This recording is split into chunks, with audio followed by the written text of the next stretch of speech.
Good morning students, कैसे हो आप सब बच्चों। आज हम वसंत भाग 2 का पाठ नंबर 6 रक्त और हमारा शरीर पढ़ेंगे और इस निबंध के लेखक हैं श्री यतीश अग्रवाल जी। और इस पाठ में लेखक ने हमें किस चीज़ का ज्ञान दिया है, जैसे ही पाठ का नाम है रक्त और हमारा शरीर, कि हमारे शरीर में रक्त कैसे बनता है और रक्त की जांच कैसे होती है और हमें कैसा आहार लेना चाहिए।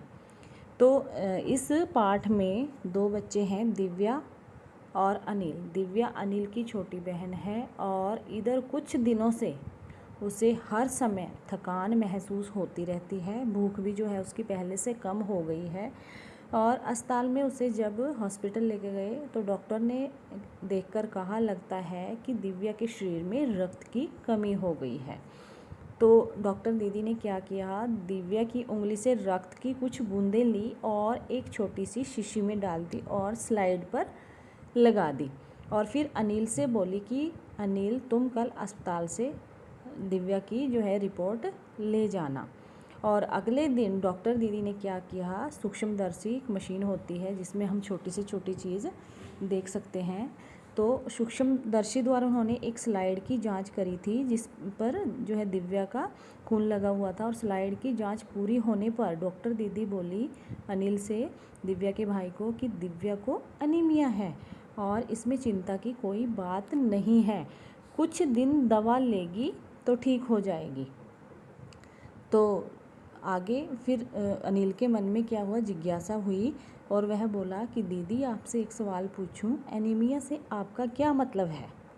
उसने पूछा, यह जानने के लिए तुम्हें, डॉक्टर दीदी ने कहा कि यह सब रक्त के बारे में आपको जानना पड़ेगा। तो यह सब डॉक्टर दीदी ने जो है अनिल को कहा। तो डॉक्टर दीदी ने कहा कि मोटे तौर पर इसके 2 भाग होते हैं।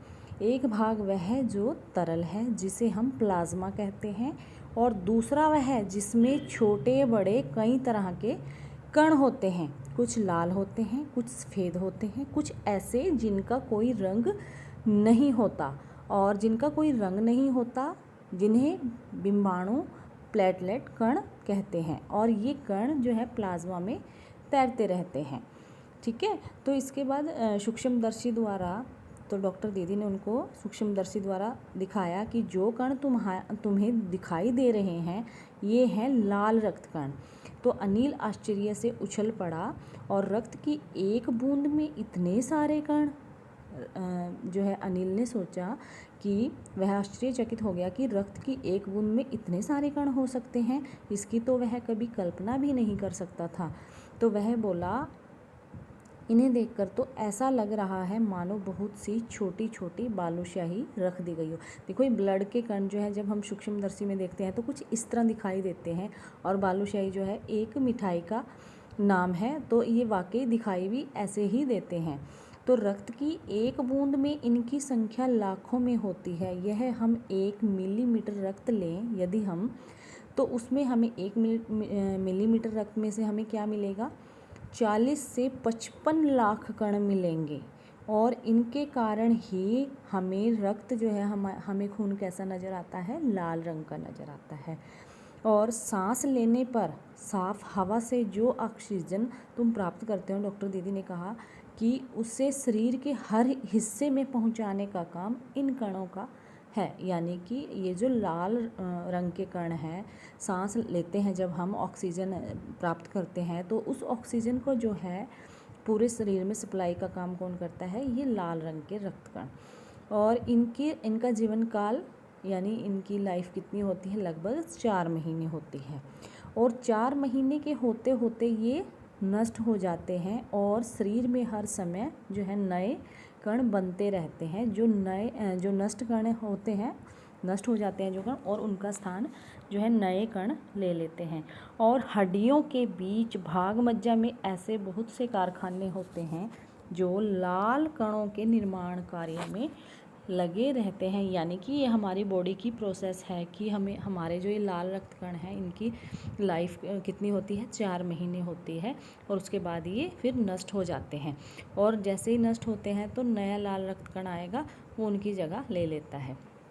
देखो इसमें आगे डॉक्टर दीदी ने जो है अनिल को बताया कि रक्त में जो है इनकी कमी हो जाती है, कैसे होती है, तो बताती हैं कि यदि कोई व्यक्ति उचित आहार यानी खान पान ग्रहण नहीं करता तो ये रक्त कण बन नहीं पाते, यानी कि ये जो कण हैं वो बनने बंद हो जाते हैं और खून में इनकी कमी हो जाती है। और इसलिए हमें क्या करना चाहिए, संतुलित आहार लेना चाहिए, और जिससे हम एनीमिया यानी खून की कमी से बच सकते हैं। तो अनिल ने सवाल किया, इसी कमी को अनीमिया कहते हैं? हाँ, यह कहना काफ़ी हद तक सही होगा, डॉक्टर दीदी ने कहा। यूँ तो एनीमिया जो है वो बहुत से कारणों से हो सकता है, किंतु हमारे देश में, भारत में, इसका सबसे बड़ा कारण क्या है? पौष्टिक आहार की कमी है। और एक और बड़ा कारण भी है पेट में कीड़ों का हो जाना। हम अक्सर कहते हैं कि पेट में कीड़े हो गए हैं, और ये कीड़े कैसे होते हैं? ये कीड़े प्राय दूषित जल और खाने पीने की चीज़ों के द्वारा हमारे शरीर में प्रवेश करते हैं। जैसे जब हम हाथ नहीं धोते, ऐसे ही खाना खा लेते हैं, बाहर वस्तुओं को छूते हैं और घर आकर हाथ साफ़ नहीं करते, वॉश नहीं करते, तो हमें दिखाई नहीं देता, लेकिन अनचाहे कीटाणु जो है हमारे शरीर में प्रवेश कर जाते हैं। तो इनसे बचने के लिए हमें क्या करना चाहिए? हमें पूरी सफाई से बनाए गए खाने की चीज़ों को ग्रहण करना चाहिए, खाद्य पदार्थ ही ग्रहण करना चाहिए, और भोजन करने से पहले अपने हाथों को अच्छी तरह से धोना चाहिए और साफ़ पानी पीना चाहिए। और हाँ, डॉक्टर दीदी ने अंजलि से कहा कि अनिल, एक किस्म के कीड़े ये भी हैं। कौन से कीड़े हैं? देखो, जिनके अंडे ज़मीन की ऊपरी सतह में पाए जाते हैं, और इन अंडों से उत्पन्न हुए लार्वे त्वचा के जरिए यानी त्वचा के रास्ते, स्किन के जरिए शरीर में प्रवेश कर आंतों में अपना घर बना लेते हैं। तो ये क्या संभव है? यह संभव है। और इनसे बचने का सहज उपाय क्या है कि हमें शौच के लिए हम शौचालय का ही प्रयोग करें और इधर उधर नंगे पैर ना घूमें। और रक्त में, आगे डॉक्टर दीदी कहती है कि रक्त में सफ़ेद कण और बिंबाणु प्लेटलेट कण भी होते हैं, और शरीर में उनका क्या काम है? तो दीदी बोली, जो सफ़ेद कण होते हैं, पहले उन्होंने लाल रक्त कण के बारे में हमें बताया, अब वो सफ़ेद कण और बिंबाणु के बारे में हमें बता रहे हैं कि सफ़ेद कण वास्तव में हमारे शरीर के वीर सिपाही होते हैं। वो कैसे? कि जब भी हमारा शरीर रोगग्रस्त हो जाता है, यानी जब कोई रोगाणु शरीर पर धावा बोलने की कोशिश करते हैं, तो सफ़ेद कण जो है उनसे डटकर मुकाबला करते हैं, और जहाँ तक संभव हो पाता है रोगाणुओं को यानी रोग के अणुओं को भीतर घर नहीं करने देते, यानी शरीर में प्रवेश नहीं करने देते। अगर प्रवेश कर भी जाते हैं तो जो ये सफ़ेद कण हैं ये उनसे मुकाबला करते हैं। और बिंबाणु, पहले क्या किया? लाल रक्त कणों के बारे में हमने जानकारी ली, फिर ली हमने सफ़ेद रक्त कण क्या होते हैं, और तीसरा बिंबाणुओं का काम। बिंबाणुओं क्या है? बिंबाणुओं का काम है चोट लगने पर रक्त जमाव में क्रिया में मदद करना। कैसे?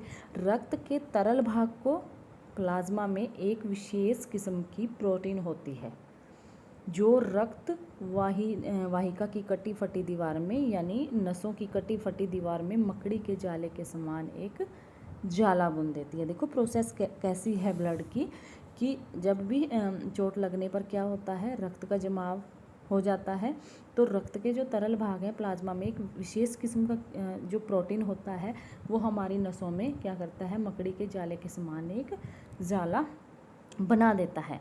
और बिंबाणु क्या होते हैं? इस जाले से चिपक जाते हैं और इस तरह दीवार में आई दरार भर जाती है, हमें तो दिखाई नहीं देती, और जिससे जो है रक्त, जब भी हमारा रक्त निकलेगा तो कुछ टाइम के बाद फिर वो रक्त जो है निकलना बंद हो जाता है। लेकिन जब बहुत अधिक रक्त बह जाए, तो अगर किसी व्यक्ति का बहुत ज़्यादा रक्त बह जाए, कोई गंभीर अगर उसको चोट लगी है, तो उसे रक्त चढ़ाने की ज़रूरत भी पड़ सकती है, दीदी ने समझाते हुए अनिल को कहा। तो ऐसे समय में किसी भी व्यक्ति का खून जो है काम आ सकता है। दीदी बोली अनिल से कि हर किसी का रक्त एक जैसा नहीं होता। बच्चों आपने भी सुना है किसी का ब्लड ग्रुप क्या है, ए पॉजिटिव है, ए नेगेटिव है, ओ पॉजिटिव है, कुछ ऐसा आपने सुना है। तो कुछ जो हमारे शरीर की जो प्रोसेस है उसमें हमारा ब्लड क्या है, 4 मुख्य वर्गों में बांट दिया गया है। और ज़रूरत पड़ने पर व्यक्ति के रक्त समूह की जांच करने के बाद, यानी ब्लड ग्रुप की जब जांच करेंगे तो उसके माध्यम के आधार पर ही रक्त समूह का रक्त चढ़ाया जाता है। ऐसे नहीं है कि ए पॉजिटिव को बी पॉजिटिव चढ़ाया जाए, नहीं, उसकी भी एक अलग से प्रोसेस होती है। लेकिन ज़रूरत के समय यदि उस रक्त बाय चांस अगर उसी ब्लड ग्रुप का कोई व्यक्ति ना मिले तो ऐसी आपात स्थिति के लिए यानी इमरजेंसी के लिए ब्लड बैंक भी बनाए गए हैं। और प्राय हर बड़े अस्पताल में इस तरह के बैंक होते हैं जहां सभी प्रकार के ब्लड ग्रुप्स यानी रक्त समूहों का रक्त तैयार रखा जाता है। किंतु इन ब्लड बैंकों में रक्त का भंडार सुरक्षित रहे, इसके लिए यह आवश्यक है कि हमें समय समय पर क्या करना चाहिए, ब्लड दान करना चाहिए, अपना रक्त दान करते रहना चाहिए। लेकिन ये कैसा होना चाहिए कि हर 4 महीने के बाद हम अपना ब्लड जो है वो डोनेट कर सकते हैं। और इसके लिए क्या करना है कि 18 वर्ष से अधिक उम्र के स्वस्थ व्यक्ति ही क्या कर सकते हैं, रक्तदान कर सकते हैं, ब्लड डोनेट कर सकते हैं। और एक समय में कितना ब्लड जो है दिया जा सकता है, लिया जा सकता है, 300 मिलीलीटर। और अनिल ने कहा फिर तो मैं बड़ा होने पर नियमित रूप से ब्लड डोनेट यानी रक्तदान किया करूँगा, जो अनिल ने डॉक्टर दीदी को कहा। तो बच्चों आज हमने रक्त और रक्त का हमारे शरीर में क्या महत्व है इसके बारे में हमने जानकारी ली। Thank you, have a nice day.